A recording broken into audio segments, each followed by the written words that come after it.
don't miscalculate again. Good. Thank you very much. Good job. Doing a great job.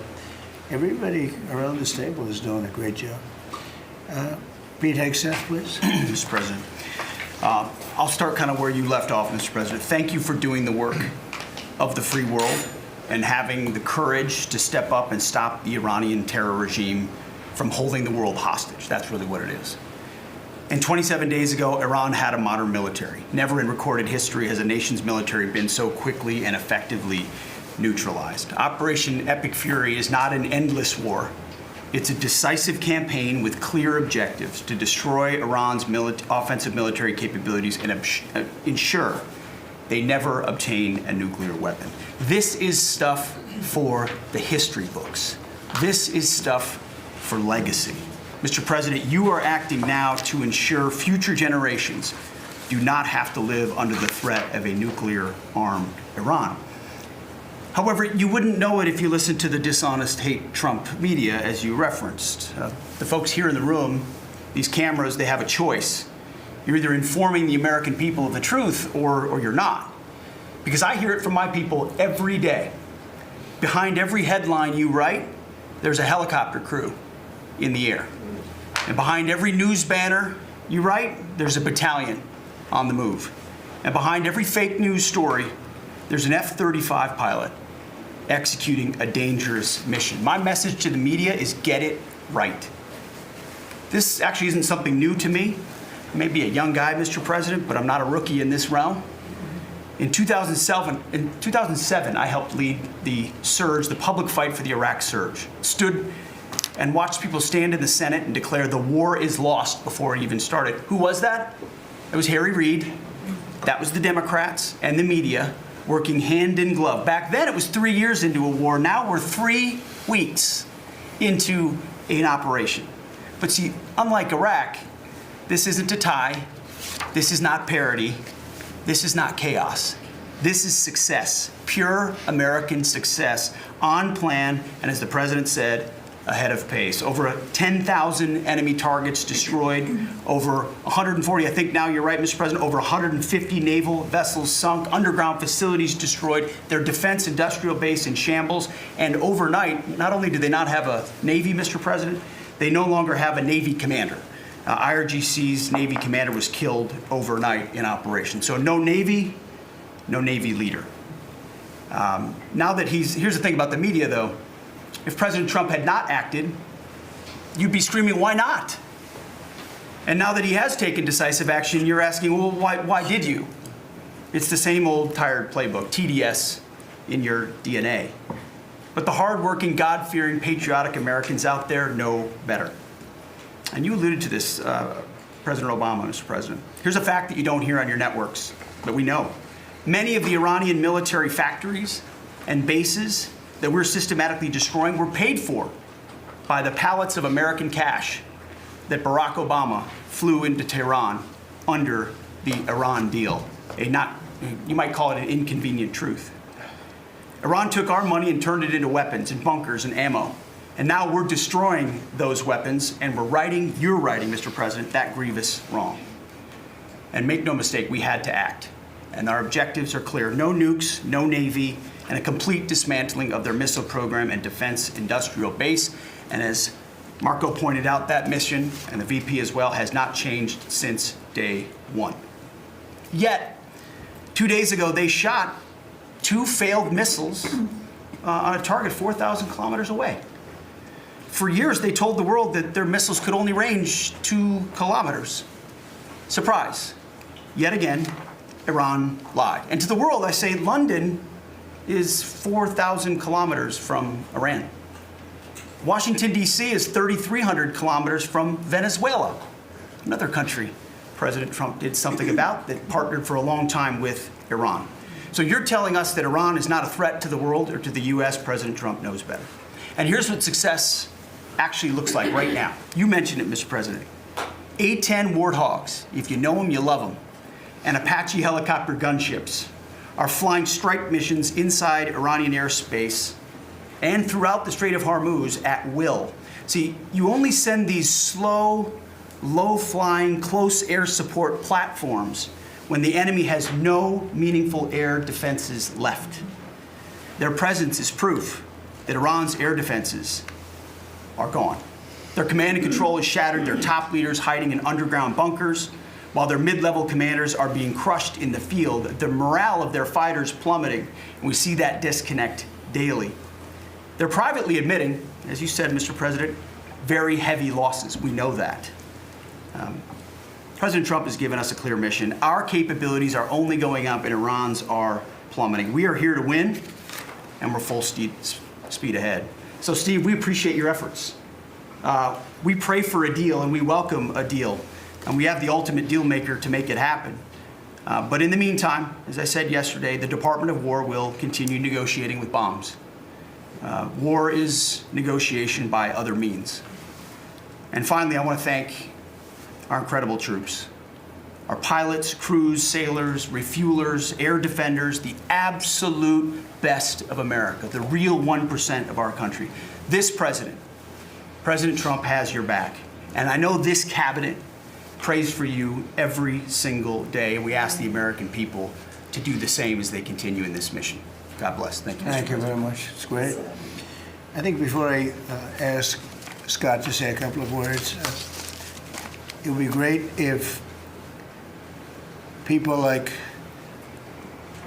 the mayor of Chicago and the governor of Illinois would say, please come in and stop the crime. A beautiful young lady was killed the other day, and the father was a very good friend of Dan Scavino, and he took it very hard. Dan took it very hard. He liked the father, friends. They grew up together, and it's a young lady whose life would be saved if we did what we did as an example in Washington, D.C., which is now a safe city. All the time, people come up to me in the building, people that work here, they say, thank you so much. I know immediately what they're talking about. They're able to walk to work. They walk to work. You all walk to work. Some of you were mugged. I know you told me stories. Some of you were mugged. One person in particular was viciously mugged in the group right here. It's not happening anymore. You have a safe city.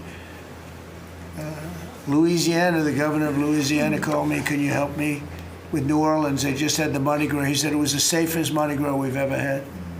Sounds terrible to say. No murders. You know, it sounds like, who would say this? No murders, but they always had murders. They had a lot of crime during Mardi Gras. He said virtually no crime. We had the troops down there. Memphis, Tennessee, I just got back. We were there. Crime is down 75%. In a short period of time, we're there 5 months. We could do that for Chicago. We could do that for New York. We could do that for LA. And we could do that for, frankly, San Francisco. I know they have a mayor who's trying very hard. He's a Democrat, but he's trying very hard. But we can do it much more effectively because he can't do what we do. He can't take people out from the city and bring them back to the country from where they came, where they were in prisons. They were allowed to go in prisons. There were drug dealers, the highest level drug dealers, murderers, 11,888 murders. We do things that they can't do. I had friends calling me up from San Francisco. Could you give him a chance? I said, absolutely. If you want him, we'll give him a chance. And he's trying. He's doing okay, but we could do much better. We could make it a lot safer than it is. San Francisco, a great city, was a great city, could quickly become a great city again. But, you know, they're going very slowly. I tell my friends they're very substantial people. They're in a certain business where people have made a lot of money. I hope that lasts. But they have a tremendous potential. It was one of the greatest cities in the world. Now it's got a lot of crime. And the mayor is really trying. Again, a Democrat trying. And I spoke to him. He just wants to have a chance. And I said, we'll give you a chance. But we can solve it very quickly. This young lady would be around today if we were around, because we have nobody coming through our border. I mean, literally for 9 months, it's zero. It's hard to believe that number can be possible because millions of people came in through Biden. But nobody even tries. We don't have the caravans of thousands, 25, 30,000 people pouring into our border. They come up in caravans. We don't have caravans anymore. There's no such thing anymore. There's a name that I think I developed, but somebody developed it, but I think it was me. I thought it was an appropriate name. Thousands of people would come up and just barge into our country, totally unchecked, totally unvetted. And this man came in, Dan, right? And he came in through the ridiculous open border of Biden. If we were there, the election was rigged. What are you going to do? Came back, big comeback. But if we were there, we wouldn't have had people coming through. It's amazing. You know, it's so easy now because everyone knows they're not getting through. We don't have any caravans. Once they know that, when it was easy to come through. When I heard that they had an open border policy, I said, boy, this is going to be, I couldn't believe it. But when it was actually, you know, it dawned on me because I had built 1,000 miles of wall and we were finishing up some and he didn't want to finish it up. I said, they really do want to have an open border. And we got it finished. But that young lady would be alive today. And she'd be alive for another reason, because we would have the National Guard in Chicago and in New York and in other places. And they love doing it. It's like training, to be honest. It's actually training.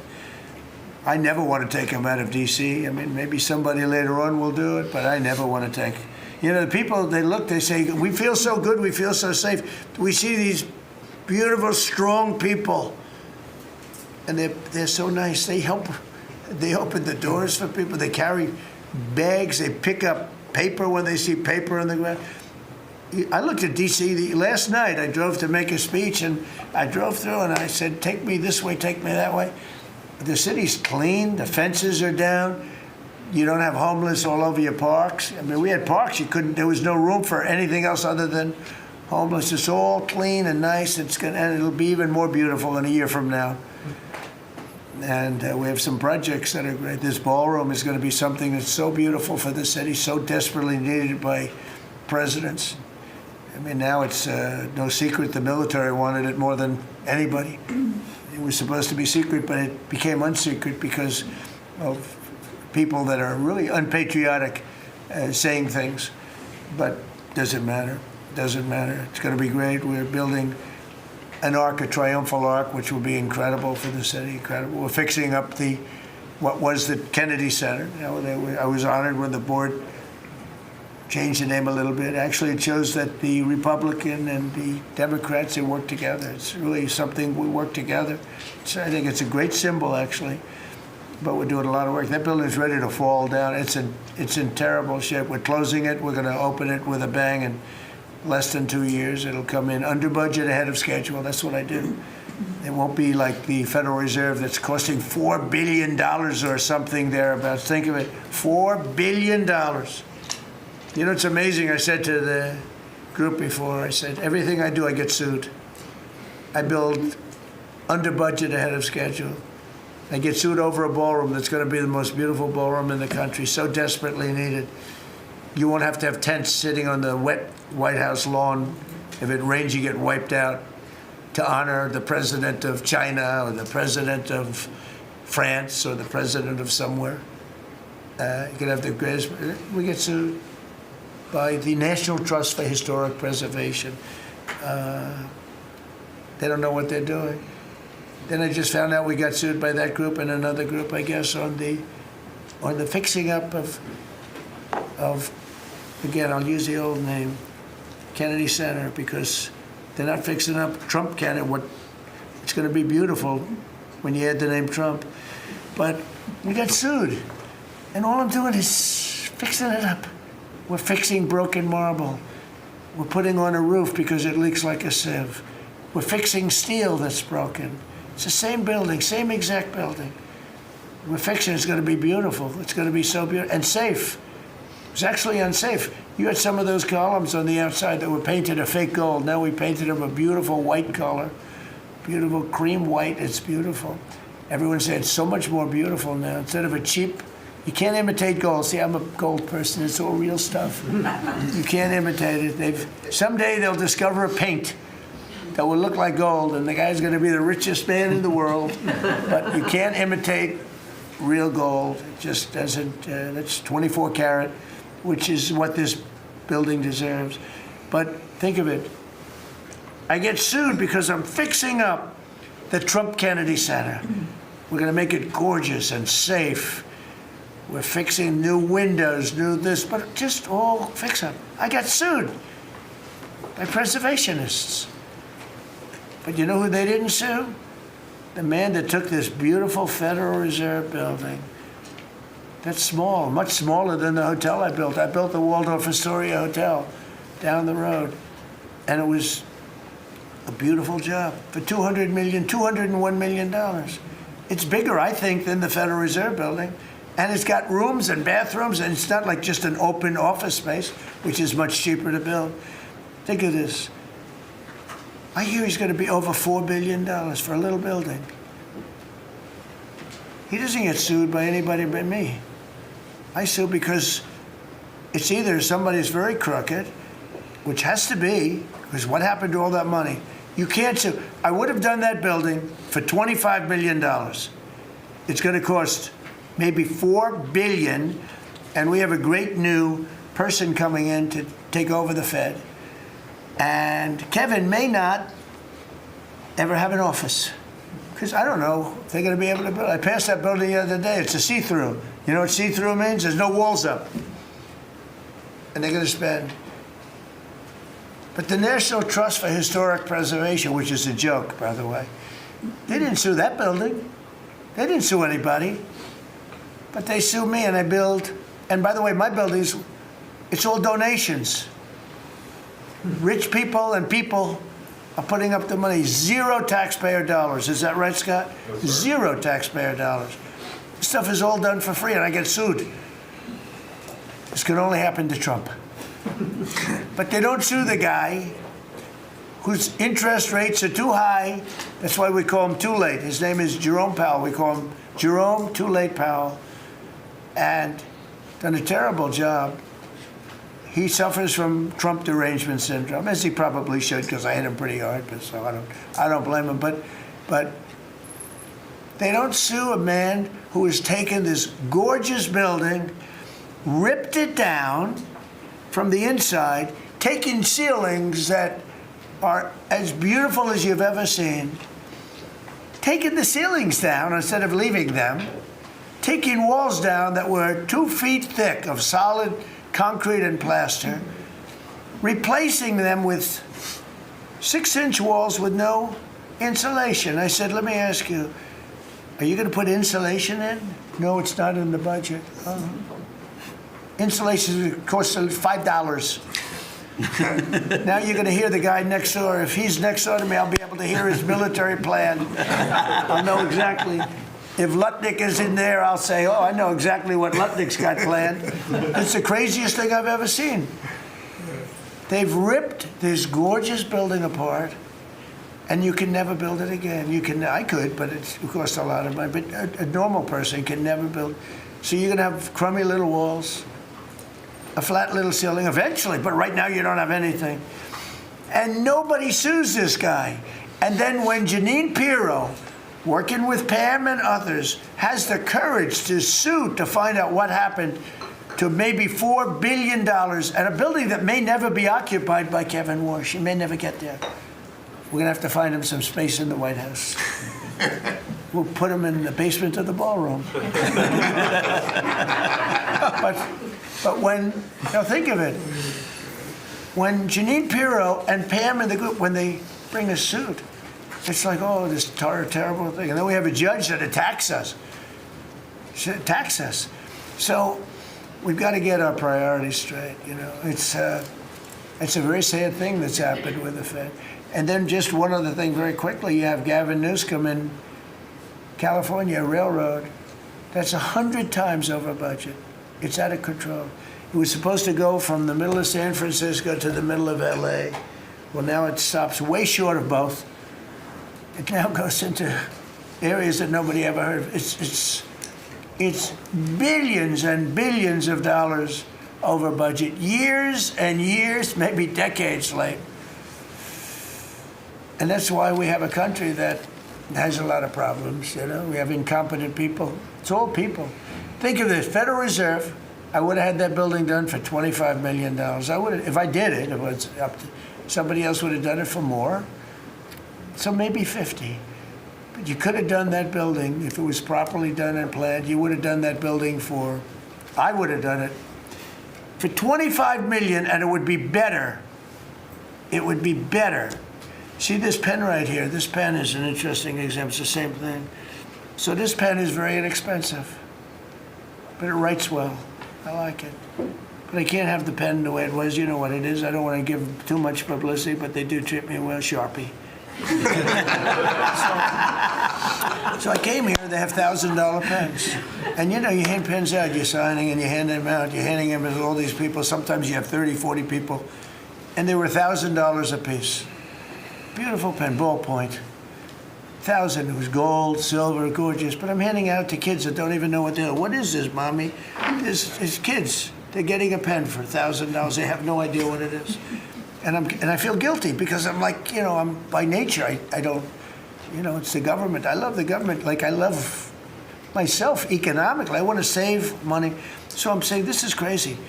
And it had another problem. They didn't write well. So I take it out and I sign and there's no ink.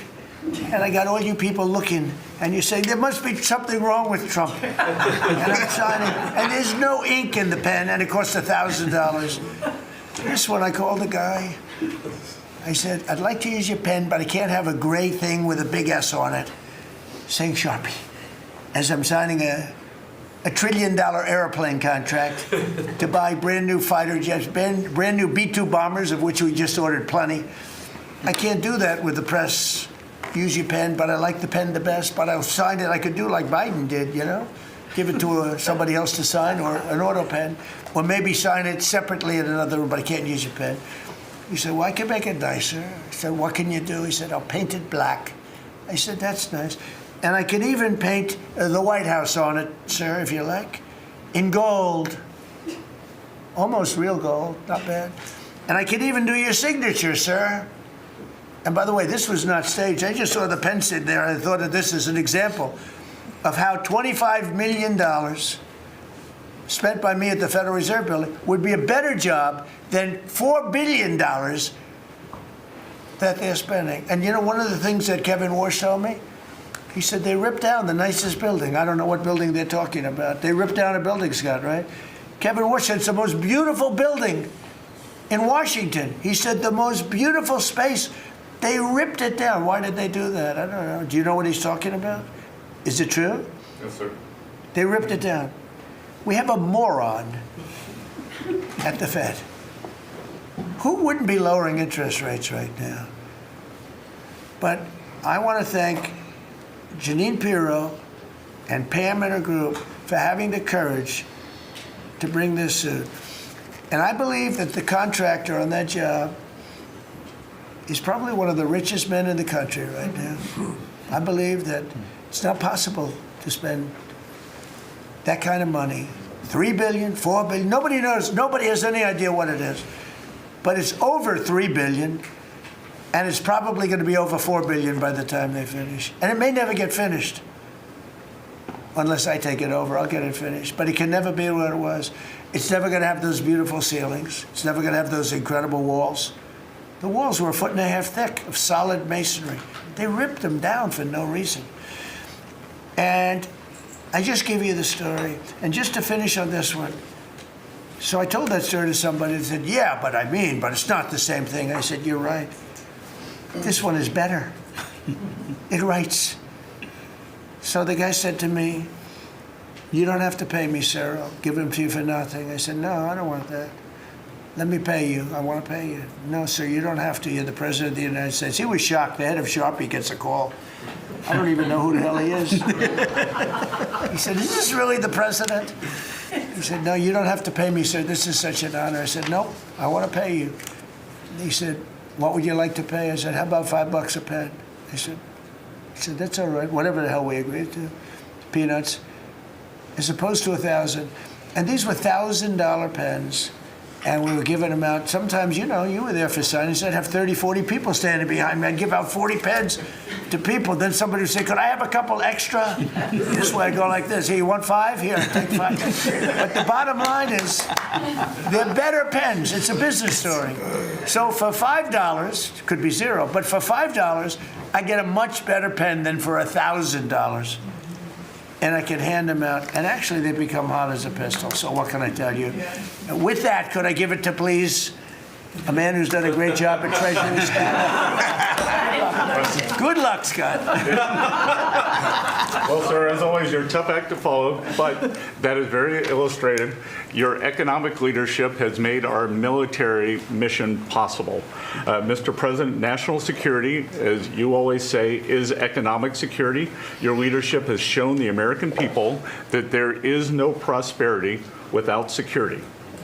That our mighty military on one side, but the U.S. economic strength is fighting off this evil regime. The Iranians believe they are fighting a two-front war. It is the military war that our great warriors are prosecuting, but on the other side, they are trying to take control of the global economy through a choke point that we believe does not exist and that we will overcome. The historic Operation Epic Fury seized a generational opportunity to demolish a regime that has coordinated over 4 decades of global terror and claimed thousands of American lives. Many people, especially the Democrats, underestimate the will of the American people for short-term volatility for 50 years of safety that we are going to have on the other side of this. And I believe energy prices will be lower, inflation will be lower before we had the appearance of security, which is not real security. Now, the American people and the world will have absolute security. Through your maximum pressure campaign, Treasury has worked to uncover all financial lifelines through the regime and cut them off. You gave that order last March. This was not something that happened overnight. This is something that has been contemplated for almost a year. The Iranian financial system collapsed in December. We have systematically weakened Iran's ability to fund operations and procure weapons, and that required months of preparations. Threats to American national security have no place in the global economic system. The oil market is well supplied. We have taken actions to ensure oil supplies stranded at sea are made available to the global market. Your bold actions like the Development Finance Corporation's Maritime Reinsurance Program in conjunction with Central Command will soon provide shippers through the Gulf region with a level of security we have never seen before. Mr. President, we are starting to see more and more movement in and out of the Gulf today, and this is more than yesterday, and this is the beginning. I am confident that shipping traffic will continue to increase on a daily basis, even before we secure the straits. Turning to the home front, the U.S. economy remains strong.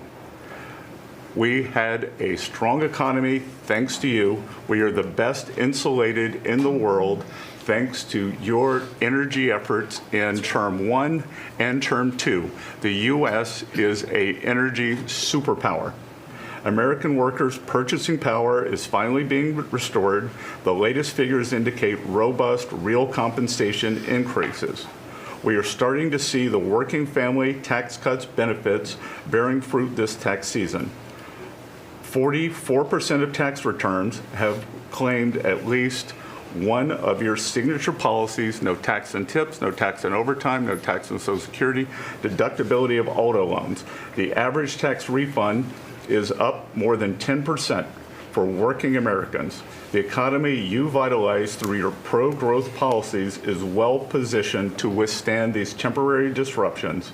The United States dollar has reasserted itself as a safe haven asset. The U.S. dollar has appreciated since the hostilities began because everyone knows, thanks to your efforts, the U.S. economy is the best position in the world and capital is flowing in. Efforts to reprioritize economic security are ensuring the United States remains secure, resilient, and prepared for the challenges ahead. As we approach the 250th anniversary, America will never be safer and more secure militarily and economically. Thank you. I just want to ask you a question.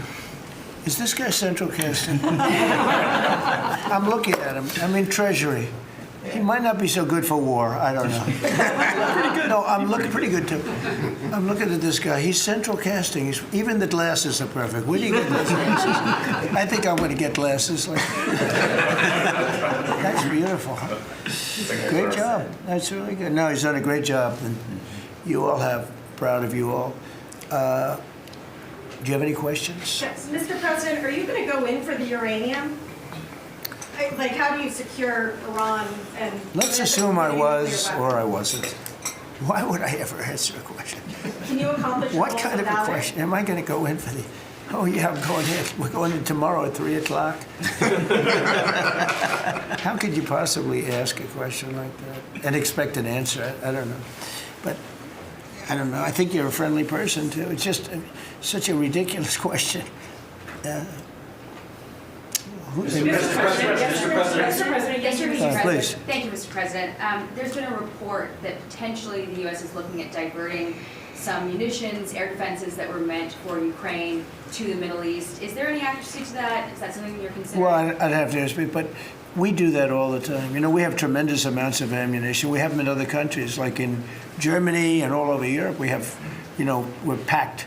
And sometimes we take from one and we use for another. We help Ukraine. Biden started, and he gave $350 billion away, too much, way too much. And we sell it now to NATO. We sell it to NATO, and they probably give it to Ukraine, mostly, I think. They give it to Ukraine, but we get paid for everything that we give. We don't give anything anymore. That's a tough situation, that whole Ukraine situation, very, very tough. We're working very hard on getting that one solved. It doesn't have any impact on us, virtually nothing. In fact, if anything, I mean, we sell a lot of equipment for that unfortunate war. 25,000 people died last month, 25,000, so mostly soldiers. Some in the towns, but for the most part, soldiers. They're dying. Nobody's seen anything like it since World War II. It's a terrible situation, and hopefully that's going to get settled. You know, I settled 8 wars. And many of them, I think, were more difficult than this one. In theory, they were more difficult, but there's tremendous hatred between President Putin and President Zelensky. Tremendous hatred. I've seen it before, but I've never seen it maybe to this extent. And I think that's calming down a little bit, and I think we have a chance of getting it done. But it doesn't affect us. Thousands of miles away. That's why when I heard the head of Germany say, this is not our war, about Iran, I said, well, Ukraine's not our war. We helped, but Ukraine's not our war. I thought it was a very inappropriate statement to make, but he made it. You can't erase it, but he felt that way. I said, well, you know, Ukraine's not our war, and it's not, but I would like to see all those young people stop being killed. I mean, they're being killed. It's like a slaughterhouse. What's happening there is horrible. 25,000 on average. 2 months ago, it was 31,000 people died in 1 month, Marco, right? I said, it's getting crazy. It's getting worse. Think of it, 31,000 soldiers, both Russian and Ukraine, died 2 months ago, 25,000 last month. And if I can solve that, it would be a great honor to do it. I wish it could have gone faster. I solved other ones in 1 day that had been going for 32 years. We stopped one that was starting. It was already started. India and Pakistan, and the Prime Minister of Pakistan, a very fine gentleman, said President Trump solved something that was going to cost 10 million lives. That was going to cost a lot of lives, 2 nuclear nations. And those were complicated, but we got them done quickly. This one is, it's a shame. And the only reason I'm doing it, frankly, is because I want to stop death. I want to stop the death from happening. I think I'm going to go with a man that I've missed, Brian. I haven't seen you in a long time. I miss you. He's been in a very strange location. I don't know. He's had a strange thing happen. But anyway, go ahead, Brian. Well, good to see you, too. Actually, good to see the entire cabinet here. Linda, good to see you, too. You talked about gas prices coming down. Yeah. Obviously, they will. But would you ever consider suspending the federal gas tax in order to kind of temporarily alleviation? Well, some people should do that. As an example, in California, every time prices go down, his prices go up because the gas tax is bigger than the tax itself, bigger than the product itself. It hasn't. I mean, we've thought about it, I guess, but honestly, when I did this, I knew it was going to be a little bit. We had the greatest economy ever. We had the greatest stock market in history.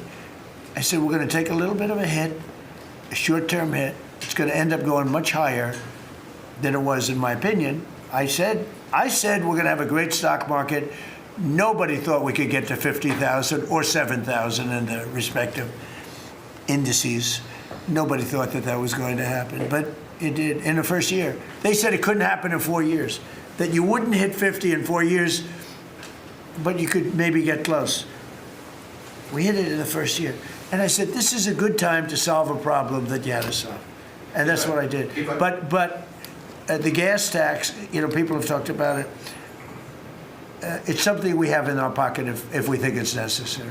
And if I can follow real quickly, you just recently took off, Secretary Duffy, 17,000 truckers off the road that quite frankly could not speak English, which is a safety issue. Yeah. Could we ever extend that to Uber drivers, Lyft drivers, cab drivers, for someone who takes a lot of Ubers? A lot of my drivers can't speak. Oh, well, that's not good. I didn't like that. Go ahead, John. So that's a really good point. The problem is that our states are the ones that issue these licenses. So with commercial driver's licenses, we do have some federal control.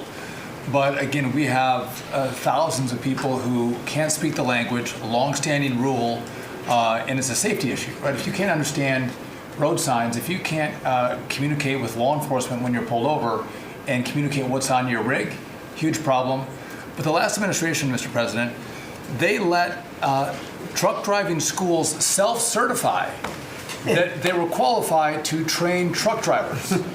And so this is like the Leering Center. So you pay $800 and you get a certificate that you passed a CDL driving school. And again, they have no skills. They don't have the knowledge. And they don't have the skills. They haven't gone through any of the testing. And then they get licenses, and they're killing Americans on our roads. So it's remarkable, the rot that the last administration allowed to take place. We are ending that, and I need partnership with our states. Even California started to come on board. Even Gavin has started to play ball with us, which is surprising. Not all the way, a little bit of ball. Mr. President, It's interesting because I just saw something that the nursing home business and the daycare centers in particular, they went out and inspected them in Minnesota, and they didn't exist. They're knocking on the door. He happens to be a young man, Nick, nice young man. He's done a very good job. They're knocking on doors.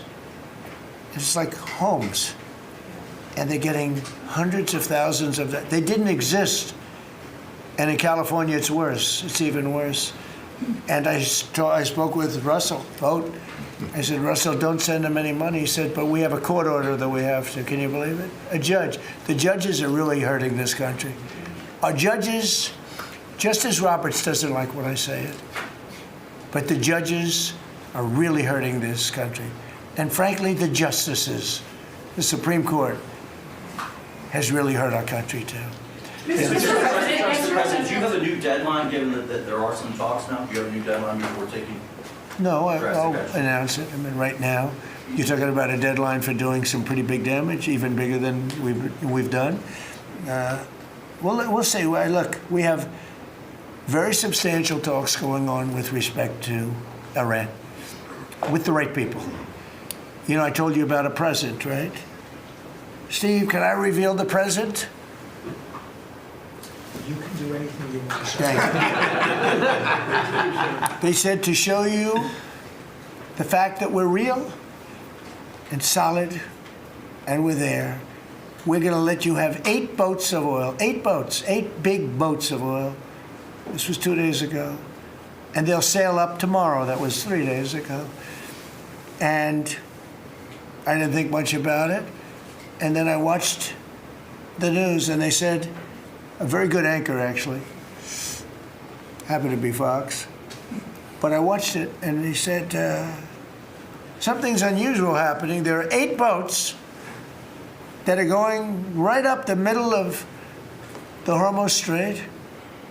8 big tankers are going loaded up with oil right through. And I said, well, I guess they were right, and they were real. And I think they were Pakistani flagged. And I said, well, I guess we're dealing with the right people. And actually, they then apologized for something they said, and they said, we're going to send 2 more boats. And it ended up being 10 boats. All right, I hope I haven't screwed up your negotiations, but I thought it was appropriate to say, because I did taunt you the other day by saying they're going to give us a present. There were 2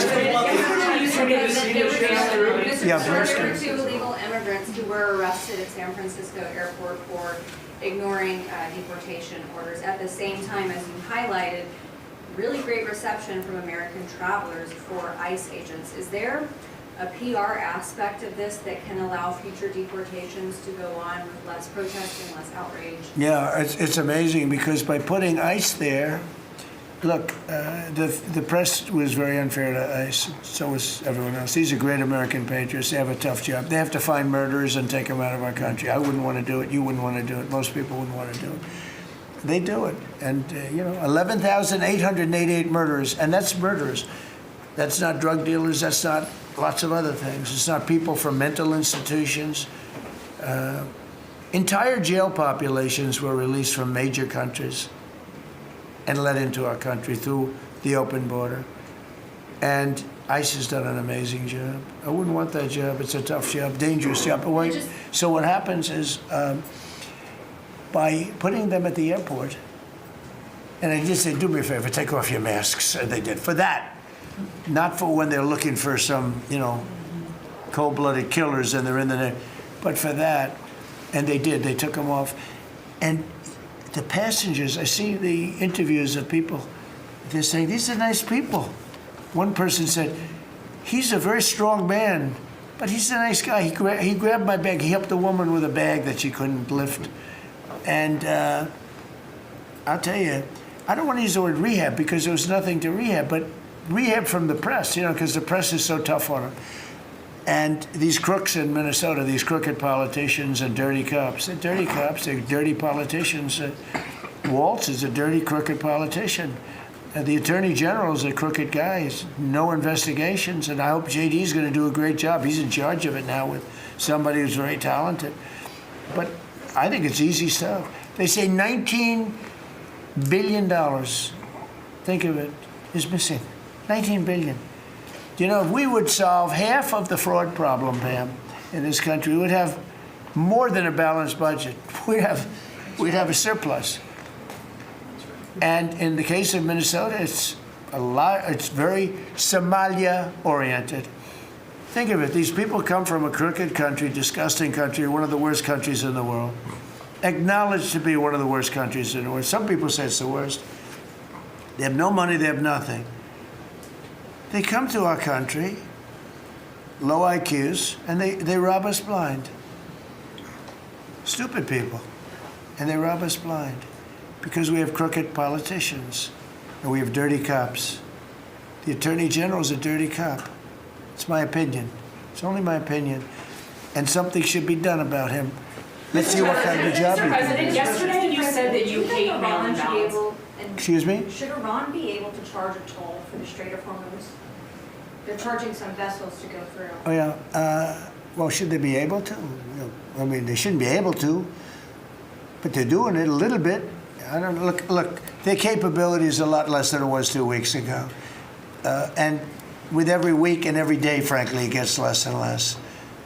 All I can tell you is they're begging to make a deal. So let's see what happens. We may make a deal. Yesterday you said that you hate mail-in ballots. Tell me about mail-in ballots. Go ahead. You mean I used a mail-in ballot? You probably said, yeah, I did. Why did you You know use what? that? Is Because it I'm president of the United States, and because of the fact that I'm president of the United States, I did a mail-in ballot for elections that took place in Florida, because I felt I should be here instead of being in the beautiful sunshine But you taking. were in Palm Beach, sir, the last few weekends. That's right, and I Would you have gone in I person? decided that I was going to vote by mail-in ballot because I couldn't be there, because I had a lot of different things. But we have exceptions for mail-in ballots. You do know that, right? So if you're away we have an exception. If you're in the military, we have an exception. If you're on a business trip, we have an exception. If you're disabled, we have an exception. And if you're ill, if you're not feeling good, we have. So I was away, mostly in Washington, D.C., so I used a mail-in ballot. But I appreciate the question because I know it was so well-meaning. Yeah. Mr. President, I actually just looked up the company that owns Sharpie, and they stock turned positive after you mentioned it. Question on your end. By the way, they deserve it. Yeah, question on It's a your end. good product. So you gave a 5-day deadline. With oil tankers going through the Strait of Hormuz, is that a condition to move that 5-day deadline? Well, we don't want anything impeded. We want ships to go through. We don't know that they've dropped any mines, by the way, because we blew up all their mine droppers, right? We blew up every one of them. They're going to have to take them out on a rowboat or something. I don't know how the hell they get them out there, but we don't really know. You might speak to it. We don't know. There could be a few of them out there, but that's a lot. You know, if you have $1 billion ship and you get hit by a mine, it's not the greatest thing in the world. So if you think, the problem with that, that's not like you've decimated a military. If you think there may be a mine, that's a bad thought, and it stops things up. How are we doing in that regard, Peter? Mr. President, you're right. We have so heavily degraded their coastal defense capabilities and their naval capabilities that any strategic or operational attempts to do those types of things are extremely limited. And we continue to move over the top of that. Now, whether Iran makes a wise choice or not to try to execute that is part of how this deal comes together. But with every passing day, the military pressure that we're putting on them lessens their ability to really hold that militarily at issue. I mean, the problem with the issue of the Hormuz Straits is this. We've decimated them as a military. No Air Force, no Navy, very few rockets left. We blew up so many. Hard to manufacture them. Same thing with drones. The leadership is gone. The problem with the Straits is this. Let's say we do a great job. We say we got 99%. 1% is unacceptable because 1% is a missile going into the hull of a ship that cost $1 billion, right? So 1% is we can't. If we do a 99% decimation, that's no good. So it's really, a little bit. But I have a feeling it's going to clean up pretty quickly. I could just say this: they want to make, and I probably hurt our little negotiation. It gives them a little impetus to say, well, I wish you didn't say that. But they said yesterday that we weren't negotiating with them, and now they admit that we were negotiating with them. So they want to make a deal. The reason they want to make a deal is they have been just beat to shit. So the Are you thinking of taking control of Iran's oil? It's an option. I mean, I wouldn't talk about it, but it's an option. Is that something you've thought about? Well, in Venezuela, we've done very well working with Venezuela, certainly. And we've taken in billions and billions of dollars. And by the way, Venezuela is doing better right now than they've ever done in the history of their country.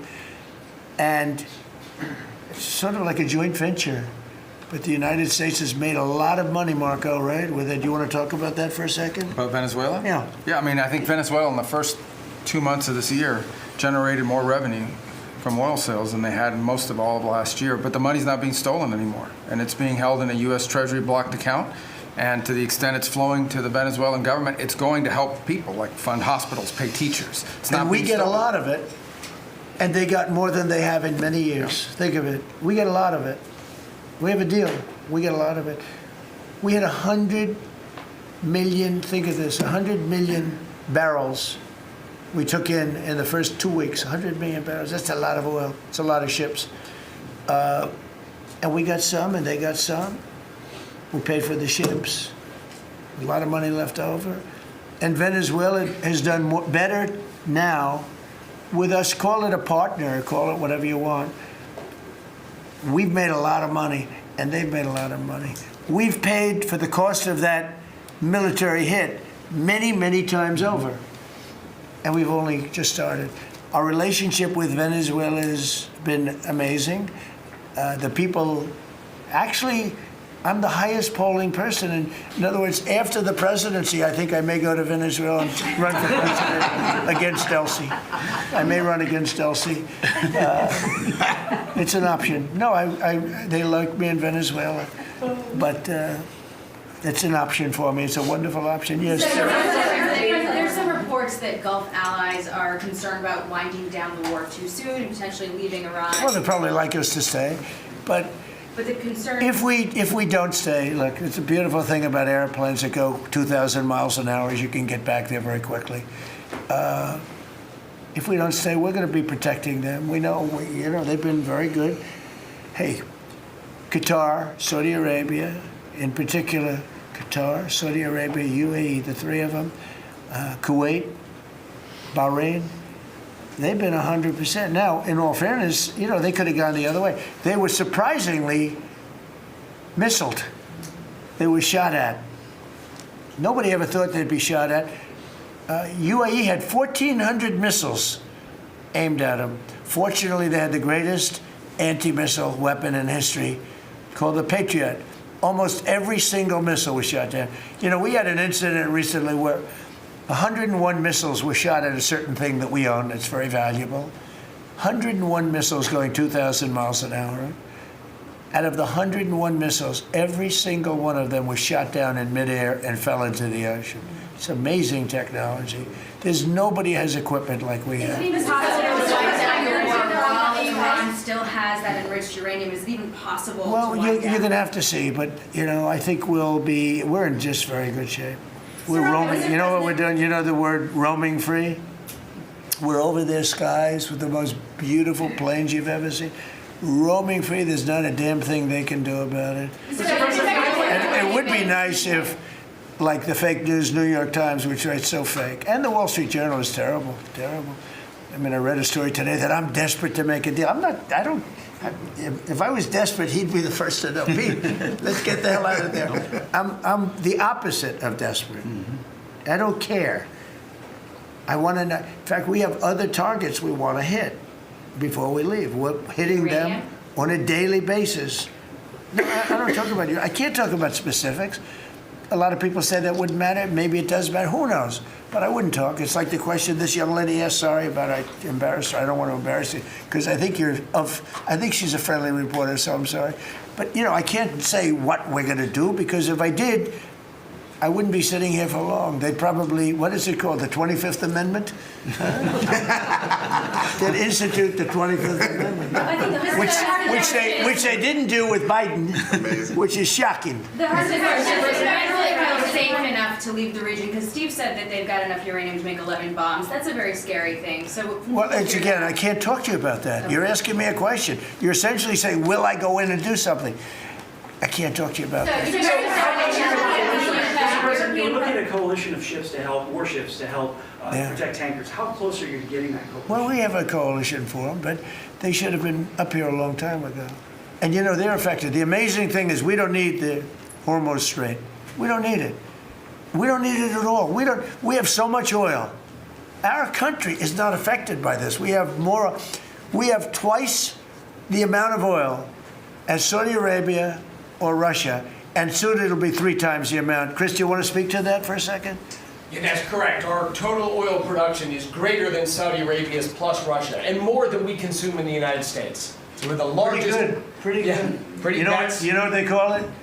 Drill, baby, drill. Mr. President, Anything else you want to say? Well, it's same thing for natural gas.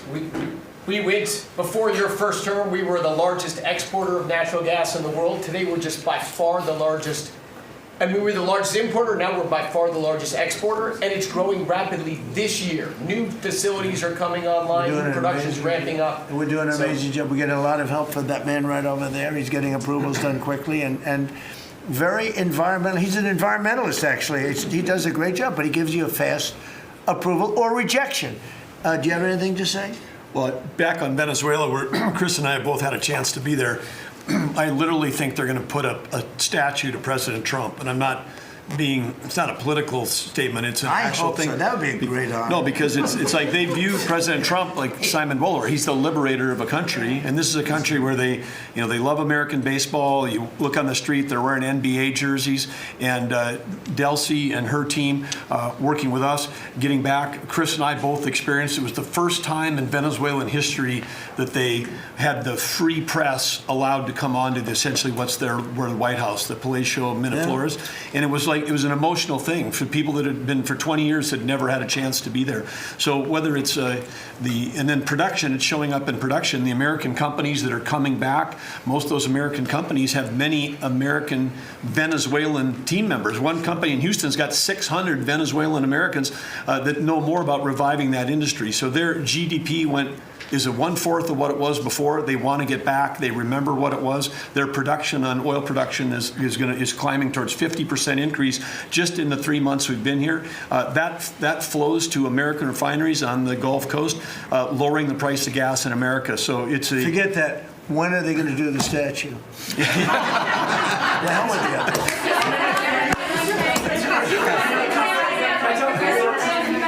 Thank you. You've been really honest about how disappointed you are in Sir Keir Starmer, particularly in relation to Iran. So I'm curious about your phone calls with him, how easy they might be. And also, were you surprised by... Are we talking about Starmer? Yes. And are you surprised by how weak... I think he's a lovely man. I do. I think he's a lovely man. But I think he did something that was shocking. He didn't want to help us. And maybe in particular that country, we were the longest bond, the longest ally. Australia too. Australia was not great. I was a little surprised by Australia. I wouldn't say anybody was great other than the 5 countries in the Middle East. We never really had very much support. We spend trillions of dollars supporting countries, and this is Little League. This isn't the big league deal. This is sort of Little League pool for us. This was look, we decimated them in a period of a week. In the first week, it was over. In the first few days, it was over. I think the Navy took us 3 days to essentially annihilate that. They weren't there. So if there's ever a big one, which I hope there's not, but if there's ever a big one, I don't think they're going to be there. And that's not fair. And we have to remember that as a country, because we spend trillions of dollars protecting Europe, protecting the countries of NATO. They weren't there for us for small time. This is small time. You know what? Venezuela is a big deal, but it's not the big one. They weren't there. So what makes you think they'd be there if we needed them for something? And your prime minister was not there, as you know. He was there after we won. He said, we'd like to send some ships. I said, we already won. We don't need them anymore. But can you explain why he was reluctant to help?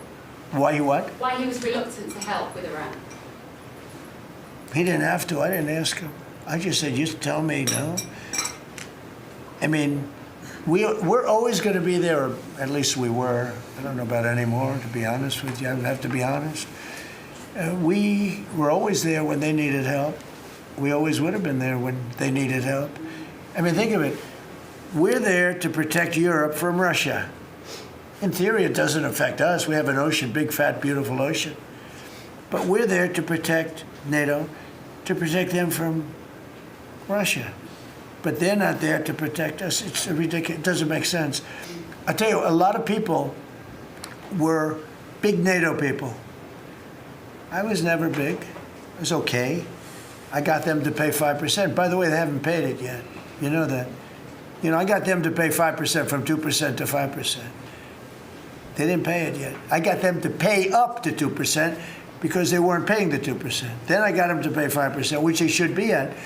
And we had a lot of, that was great. Oh, only Trump could do it. But the problem is they haven't paid. Because if you look at the numbers, they haven't paid yet. So we were there for them, but they were not there for us. Did we need them? No. I never thought we needed them. I was more doing a test. I said, I really would love to have you come up. Bring your boats. You can sail through the beautiful Hormuz Straits, and you can protect people that are being shot at. They didn't do it. And that's small potatoes. Do you understand what I'm saying? Yeah, I do. Go ahead. I was just going to say, does it affect the state visit with the King that you're going to have in April? Are you looking forward to that?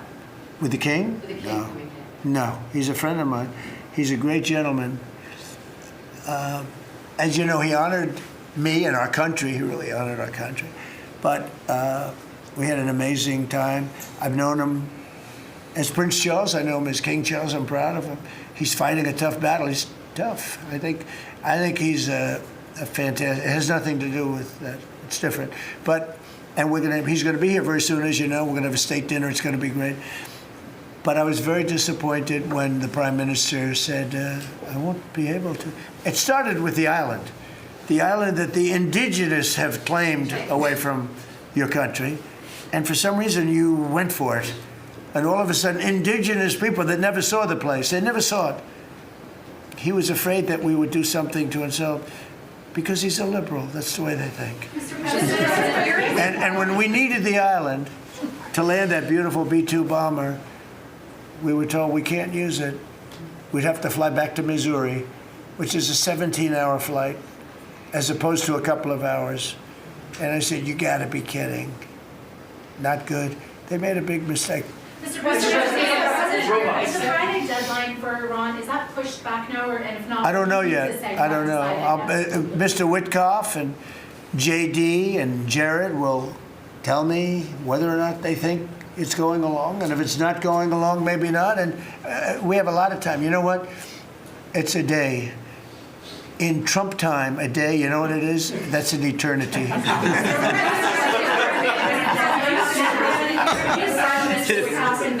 Say it, what? European Parliament just passed a major deportation plan. Some of the tenets of it are that member states can deport rejected asylum seekers to third countries regardless of whether they have a connection to it.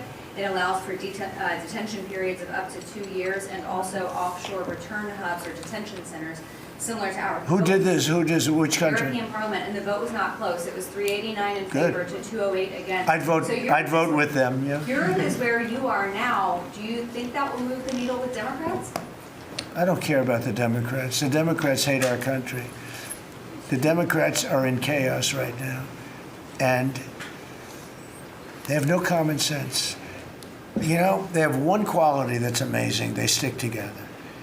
And it's harder because they stick together in a ridiculous policy like men playing in women's sports, open borders for everybody, including murderers and anybody else that want it. We're open to you. Come in, murderers. You know why they do that? They do that for a couple of reasons, but they do it for votes because they think they're going to vote for the Democrats. Even though I did great with the Hispanic vote, tremendous with the Hispanic vote. You know, I turned that whole thing around.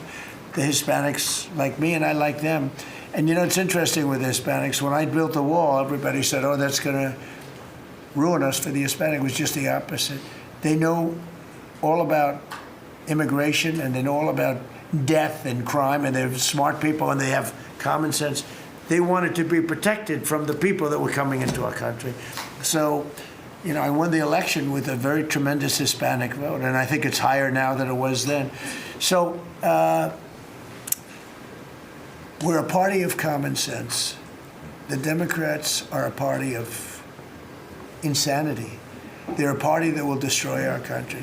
If I didn't win this election, I believe our country would have been destroyed by now. 1 year, that's all it would have taken. If you had Kamala or Sleepy Joe, either one, it wouldn't have mattered. They're the same thing. Two sleepy people, two stupid people. I believe, and by the way, Gavin Newsom, who is one of the candidates, I believe he took himself out of the running when he says he suffers from mental disability. And a reporter said it was terrible that I talked that way about somebody with mental disability. I said, I have no problem with it, but I don't want a person with mental disability to be my president. I mean, you don't want to have a person with mental disability being your president. And Gavin Newsom said that he can't read a speech. He can't do almost anything.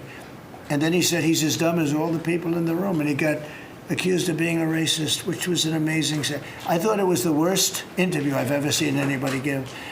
He's actually a very stupid person. So I believe he's out of the running. I think that statement, that interview, he admitted that he's a stupid person. I don't want a stupid person being president. You know, I'll say it right now. I say it because no press never reports it. I'm the only president that ever took a cognitive test. I took it 3 times. It's actually a very hard test for a lot of people. It wasn't hard for me, but it's a cognitive test. It starts off with an easy question, and by the time you get to the middle, it gets tougher. By the time you get to the end, very few people can answer those questions. They get very tough, mathematical equations and things. I took it 3 times. I aced it all 3 times in front of numerous doctors that I have no idea who they are. And I was told when I went in, they said, Doc Ronnie told me this. My current doctors, who are fantastic doctors, they said, well, if you take it, you know, it's Walter Reed, it's essentially a public hospital. And if you do badly, it's probably going to get out. But I aced it. I got them all right. And one doctor said, I've never seen anybody get them all right. I've been doing the test for 20 years. I want people, I would love to see anybody that's a president or a vice president or anybody that has any chance of being a president, I would like to see them take a cognitive test. Because we had a man in this office that had no clue what was happening. And let me give you a little secret. He wasn't a smart man 30 years